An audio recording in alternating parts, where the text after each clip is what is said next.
So I think the Iranian gamble, it wasn't entirely misjudged, but it was a gamble which was out of desperation. They need to survive. And if they just sat back and only fired at Israel, there was no guarantee they had any leverage to try to survive. That's why they attacked the Gulf states.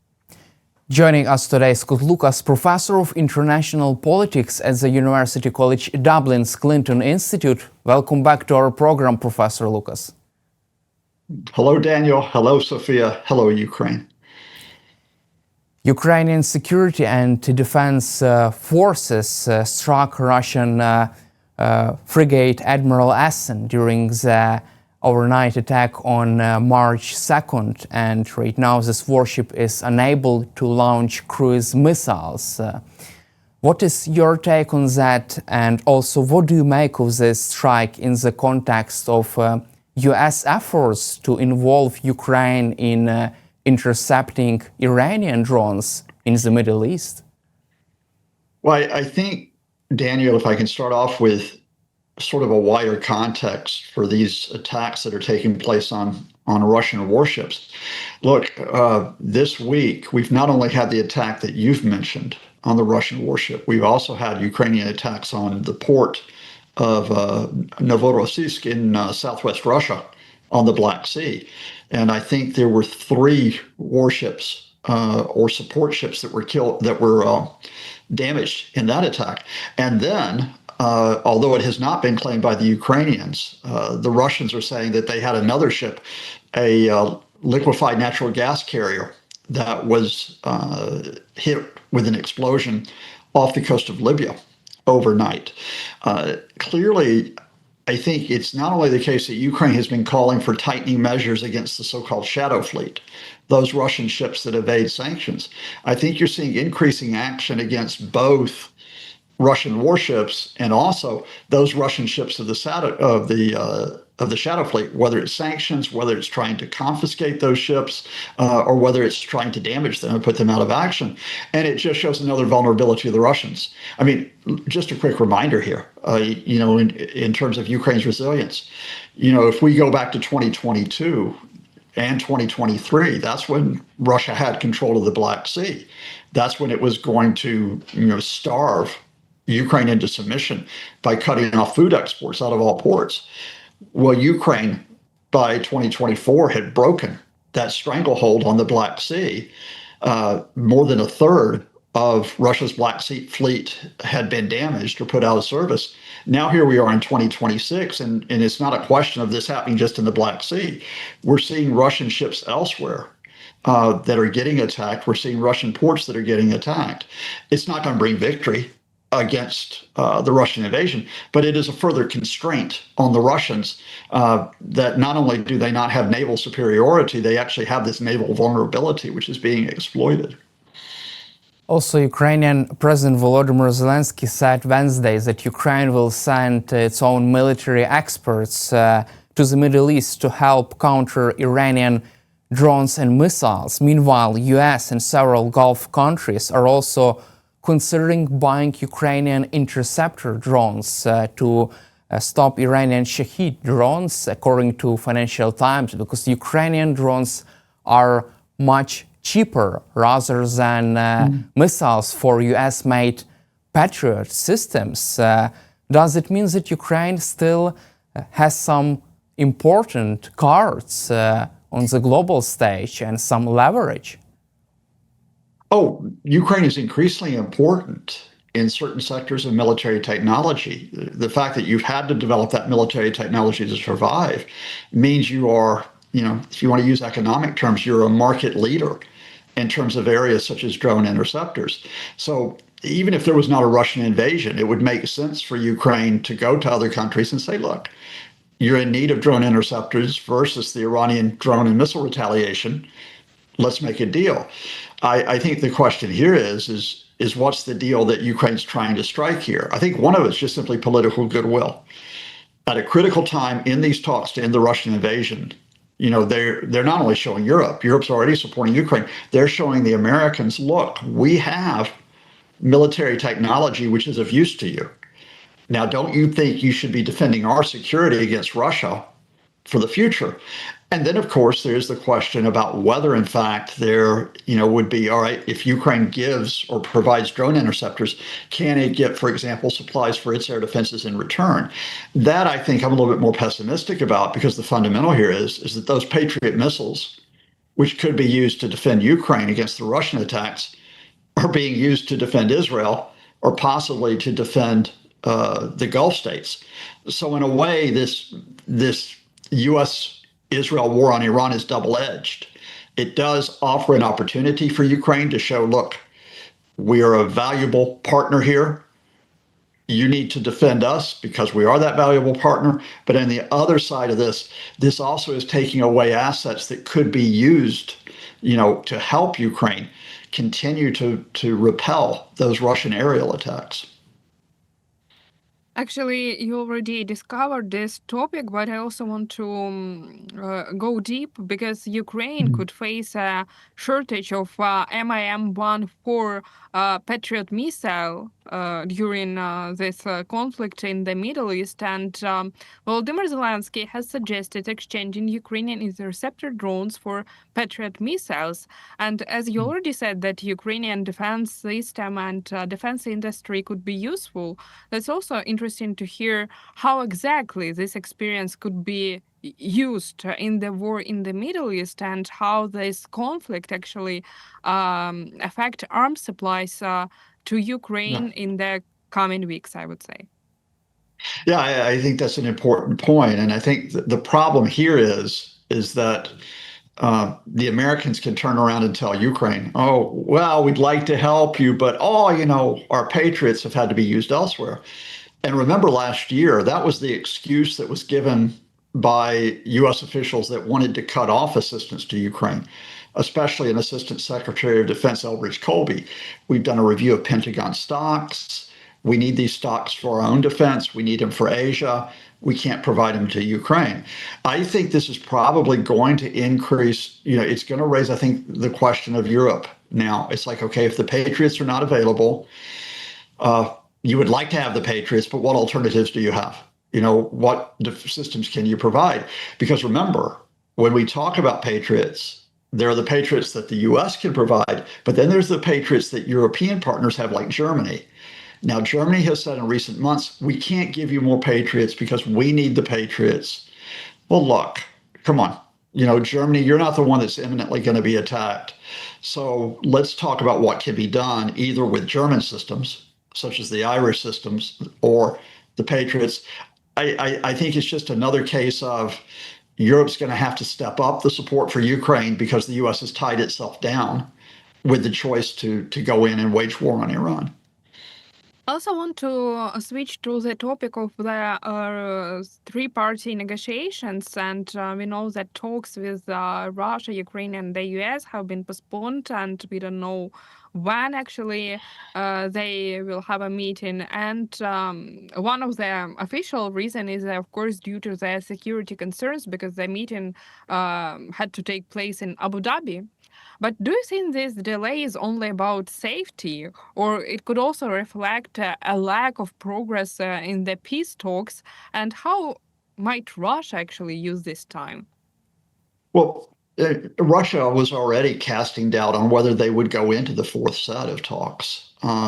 They were sending out signals, even as President Zelensky was saying, let's have the talks in early March, and the Kremlin was saying, we don't think so. We don't think there's anything to discuss unless you give us what we want, which is, of course, Donbass. But then, of course, where's the U.S. interest in coming into the talks now? I mean, remember this curious feature, which should never have happened, that the same envoys, the same Donald Trump envoys that were handling the Ukraine-Russia talks, Steve Witkoff and Jared Kushner, were also the envoys for Iran. So now, with there being a U.S. war on Iran, and with there always being the question of could there be talks to end that war, you expect Witkoff and Kushner to come back and handle Ukraine-Russia talks? Probably not. The Americans are overstretched. This is a really weird situation. This is the most powerful military country in the world. This is a country which has some of the leading technology, but in terms of their diplomacy, they have chosen not to build up career diplomats, not to use career diplomats in the talks. they are using just a couple of people, a few people, let's say, for Gaza, for Iran, and for Ukraine and Russia. That's just not a sensible way to conduct diplomacy or foreign policy, but that's where we are. So no, I think, Ukraine can probably say, we want to have the talks, we're ready for the talks, but at the same time say we understand their safety concerns. So Ukraine looks good, but they look good realizing we're not going to have the talks in the near future. But again, quick reminder, Ukraine all along has not thought these talks would end in a settlement to end the Russian invasion. Ukraine has always pursued these talks to get the political advantage of being the country that is willing to negotiate, while it's the Kremlin that continues to refuse to make any compromises. Meanwhile, NATO Secretary General Mark Rutte probably supported US-led war against Iran. He says that Iran was one of key factors supporting Russia's war against Ukraine. Rutte added that pressure from Israel and US on Iran could weaken Iran's ability to help Russia. Is he right? I think in the sense that if, of course, the Iranian regime was no longer in power, it would very much change the relationship, because you would have a different Iranian government that might take a different attitude towards working with Russia. But we're a long way from that. I mean, the regime is still in place despite the supreme leader being killed. The Iranian military is largely in place despite many of its commanders being killed. I think the open question for me is how much is Russia still dependent on the supply of Iranian attack drones, and how much have they developed that capability to produce their own version of the Shaheds and not be affected if there's a disruption of the Iranian supply? Clearly, if Russia has been able to, in effect, develop its own alternative or its own version of the Shahed, then it's not going to be affected as much. If it's still reliant on the Iranian drones, given the sheer number of attacks it carries out, then it is going to have some effect. I think the wider question here is political, and I think it would be a huge damage politically to Russia if the Iranian regime was to go. But I have to think that's not Mark Rutte's priority here. Mark Rutte's priority is playing nice with Donald Trump. I mean, remember, he is the man who called Donald Trump daddy, right? And Donald Trump is our daddy. Well, that shows you the extent to which Rutte would go to flatter Trump, to praise Trump. And it's interesting, there's a wide variety of responses across Europe to this Israel-US war. Spain is firmly against it. France is calling for de-escalation.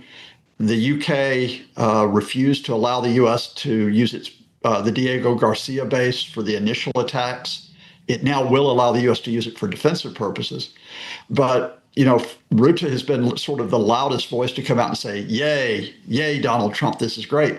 And I have to think it's because he does not want the US or Trump specifically to get upset at Ukraine and to get upset at Europe. So Rutte's position on Iran is the priority is Ukrainian and European security, and I'm going to support Trump's attack on Iran to make sure that commitment to Europe is still in place. Meanwhile, united front among European allies has emerged in Europe because Greece, UK, France and Spain sent ships and air defenses to protect Cyprus. Meanwhile, the Netherlands is considering providing any kind of aid. We have also Italy considering also provide any kind of aid to defend Europe and Cyprus against any potential air attacks. From your perspective, what are the main reasons behind this shift from European allies? Has common sense prevailed? It's because of the Iranian retaliation in response to the U.S. Israel attacks. As I just mentioned, there's a wide variety of responses across Europe as to whether or not they should have supported those attacks, especially because those attacks are against international law. And I need to be clear with your viewers. Just as Vladimir Putin's invasion of Ukraine was against international law, the U.S.-Israel attack on Iran was a violation of international law because there was no imminent threat from the Iranians. But that being said, once Iran then poses a threat And remember, I think the biggest threat, initial threat, is the attacks on the Gulf states. Then European countries can all say, look, we need to defend the Gulf states, their strategic partners. And then when Iran goes further and it sends a fighter jet on way to Turkey, a jet that, a missile on the way to Turkey, a missile that has to be intercepted by NATO's defenses, then the Iranians have overstepped there. And of course, as you mentioned on Saturday, they made, and I think this is a foolish decision, they made the decision to launch a drone attack on the British air base in Cyprus, Akrotiri. And when you do that, even countries that are opposed to the US-Israel war, they're not going to let the UK risk being attacked by Iran on Cyprus. They're not going to let the Turks be risk an attack by the Iranians. They're all NATO allies. And so, yeah, it's interesting. The Iranians, by going too far, have actually brought this type of European unity, or at least some European unity, over defensive measures, even if they're not unified over the question of offensive measures against Tehran. You just mentioned about Iranian mistakes. They made another mistake by attacking Gulf nations and also this Royal Air Force base in Cyprus. Have Iranians overplayed their hands by doing these mistakes, attacking another nations not primarily involved in this war? I think with Cyprus, they made a mistake because they brought NATO together. On the Gulf states, I think we have to wait and see what happened. The Iranians did this because they wanted the Gulf states to go to the Trump administration and tell the Trump administration, can you please distance yourself from Israel? Can you please back off? This is very different from June of 2025. You know that there was a 12-day war by Israel on Iran then. The Iranians did not retaliate against the Gulf states. They waited until the very end of those 12 days, and then they launched one demonstration strike on a U.S. base in Qatar so they could tell the Americans, evacuate your troops. They carry out the strikes, and then Qatar goes to Washington and says, don't you think you need to step back? And that's when Donald Trump tells Benjamin Netanyahu, you need to cease fire. Well, this time, the Iranians can't wait. The supreme leader has been killed. Other senior officials have been killed. They've got to try to put pressure on the U.S. to stop sooner rather than later. So they launched the attacks on the Gulf states. There has been an attempt by the Gulf states, in particular Qatar this week, to get the Americans to step back. But so far, the Trump administration is rejecting that. So far, the Trump administration is saying, no, we have to keep up the airstrikes. We have to keep attacking. So I think the Iranian gamble, it wasn't entirely misjudged, but it was a gamble which was out of desperation. They need to survive. And if they just sat back and only fired at Israel, there was no guarantee they had any leverage to try to survive. That's why they attacked the Gulf states. As we'll say, we'll see how it works out. At this point, I think there's still the possibility that let me put it this way, the Trump administration would let the regime survive if Iran agreed to give up its nuclear program and its ballistic missile programs. The Trump administration is not pursuing regime change. The problem right now is that the regime does not want to give up that nuclear program or its ballistic missiles, certainly not yet. And that's why the diplomatic initiatives are not ending the American attacks at the moment. Another interesting piece of was published in Politica, and according to this journalist, the administration of Donald Trump may not have been fully prepared for a major war with Iran, which could last until this September. And the United States Central Command has asked for more intelligence officers in Florida, basically to support this long operation. Could this war deliver the results Trump wants, or it risks turning into a prolonged, maybe even frozen conflict ahead of the midterm elections? Well, the first point is that the U.S. military told the Trump people that they weren't prepared for a long war even before the war started. I mean, they didn't say that publicly, but privately, the top military officer, the chair of the Joint Chiefs of Staff, General Dan Kane, said, we're short of certain resources. We mentioned the interceptors, the drone and missile interceptors. We don't have enough if the Iranians keep attacking. We may not have enough offensive capability to knock out all of the Iranian missile launch sites. So the Trump administration gambled. We mentioned the Iranian gamble. This was the Trump administration gamble. We can get rid of the regime or force them to surrender very quickly. But what if the regime doesn't surrender very quickly? Then you have to have a plan B. And they don't have a plan B. Because do they just carry out more bombing? That may not work. Do they put American ground troops into Iran? Well, that runs a huge risk because of the experience of Iraq in 2003 and Afghanistan. The American public is very, very much does not want ground troops in Iran. And Donald Trump said last year, I'm not going to do that. I'm not going to have forever wars. So the latest possibility, and this is why they may have to prepare through September, is they're trying to work with Iranian Kurdish fighters who are based in Iraq to train and arm these Iranian Kurds to go back into Iran for an insurrection, an insurgency.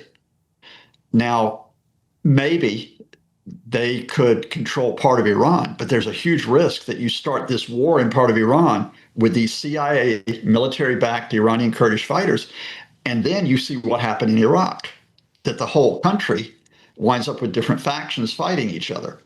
So I think that's a really good question you've put to me, and I come back to the fundamentals.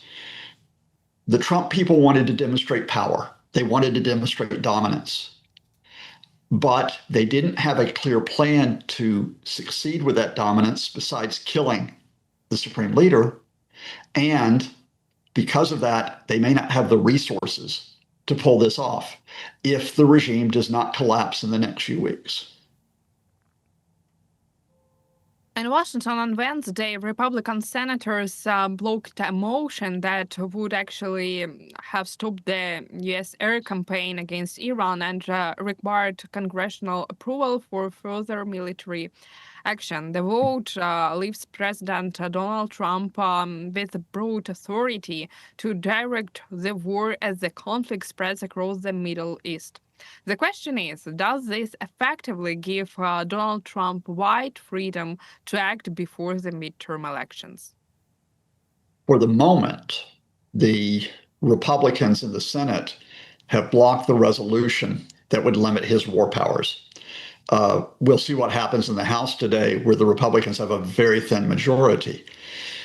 But I say for the moment, there are many Republicans, as well as many people in the United States, who are very concerned about these operations. I mentioned that Donald Trump said the U.S. would never do this while he was president. They would never have this kind of war. I mentioned the fact that the memories of Iraq and Afghanistan are present.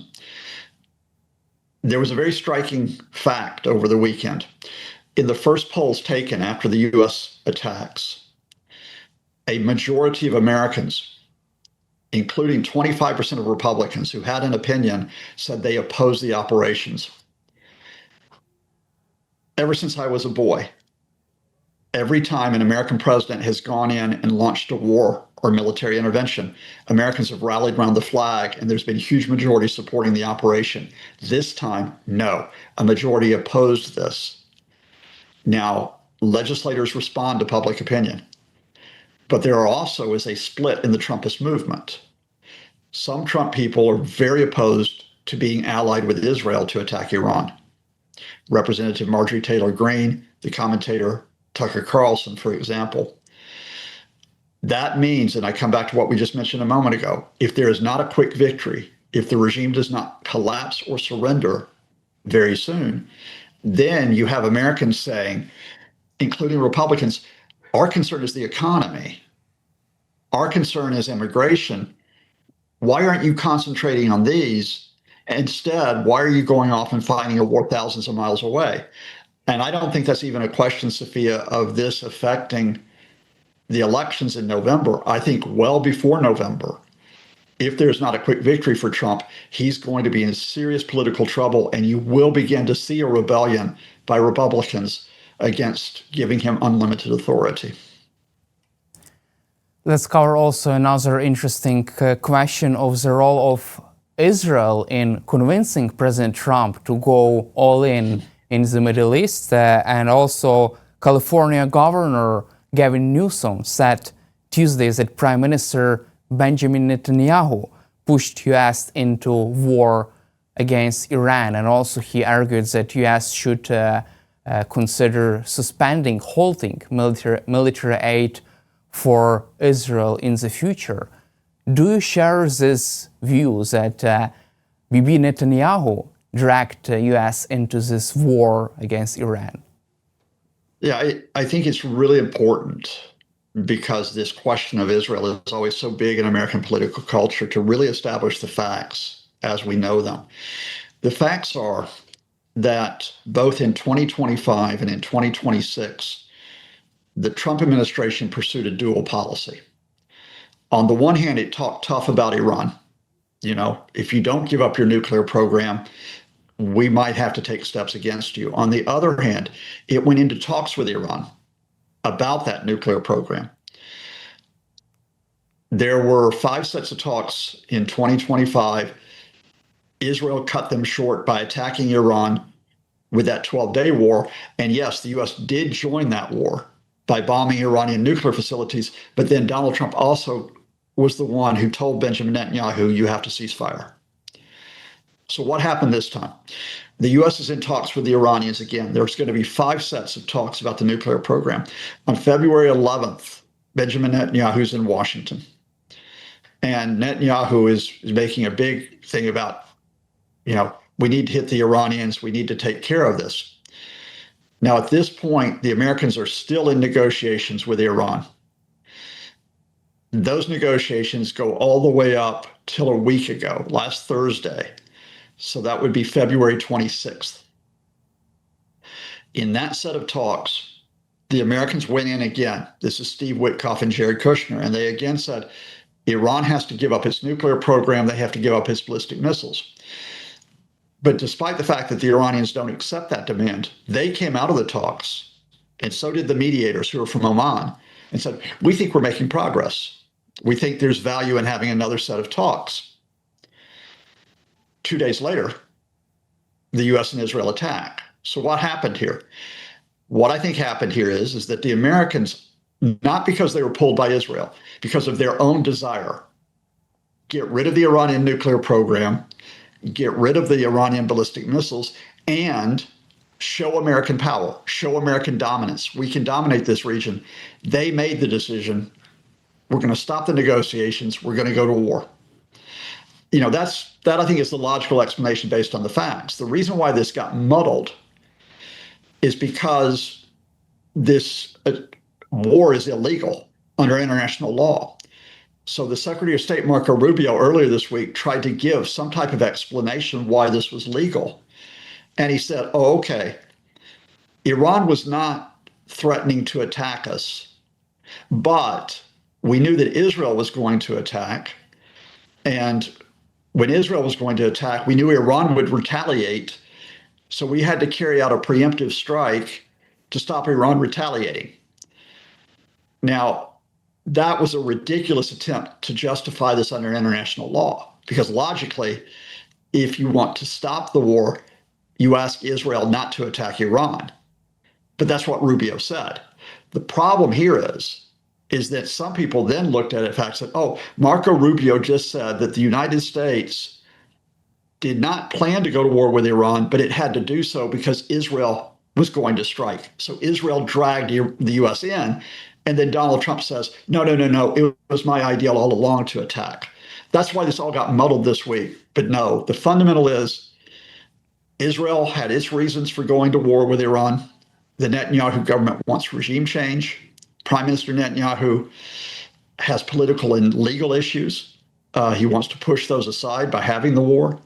And the Trump camp wanting to exert power and dominance and end Iran's nuclear program once and for all, they also had their reasons for attacking.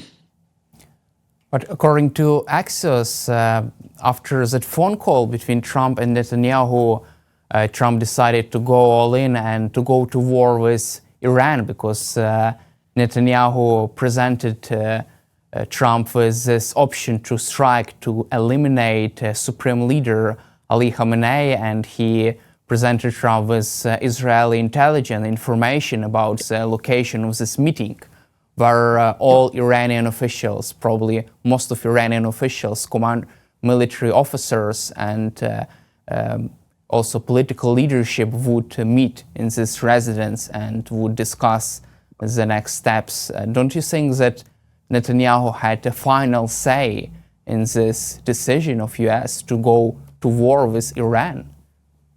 No, I still don't think the decision was made then. I referred earlier to February 11th. I should have meant Netanyahu made the phone call with Trump, not the visit to the White House. And that's the call you're talking about. But that's February 11th, right? Now, on February 11th, the Americans are still in talks with the Iranians. They're still talking about the nuclear program. Let me put it to you this way.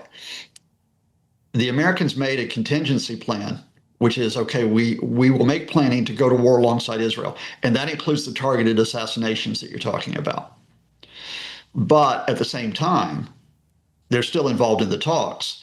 Had Iran agreed in the talks to give up its nuclear program and to restrict its ballistic missiles, then the Trump administration can declare a victory. They can declare a deal. So rather than the Obama deal in 2015 that did limit Iran's nuclear program, but that Trump despises, and that he withdrew from in 2018, Trump has his own deal. He can say peace with Iran. They're restricting their nuclear program. In fact, they're getting rid of it entirely. And then if that happened, there's no need to go to war alongside Israel. Let me give you a piece of information that brings us all together. Remember Trump's real estate developer friend, Steve Witkoff, his envoy. A week before the war, so this is around February the 21st, he gives an interview in which he says, Donald Trump is getting really, really frustrated. He doesn't understand. He doesn't understand why Iran does not capitulate. In other words, surrender. Witkoff was saying this out loud. Trump doesn't understand why Iran doesn't agree to everything that Trump wants. And if Iran doesn't surrender, then they could get hit really hard. And that's exactly what happened. So yes, Israel wanted to carry out these assassinations and get regime change. They wanted the same thing in 2025. They wanted it again in 2026. This time, they got the Americans in from the start, not because they dragged the Americans into it, but because Trump had his own motives. And that is, if the regime is not going to surrender to me, I'm going to bully them. I'll make them give up that nuclear program by carrying out airstrikes alongside the Israelis. Thank you, Professor Lucas, for your insightful answers and support for Ukraine, and great deep dive into this Trump's decision to go to war against Iran, and glory to Ukraine. Glory to the heroes. Thank you, Daniel. Thank you, Sofia. Thanks all of you who are watching.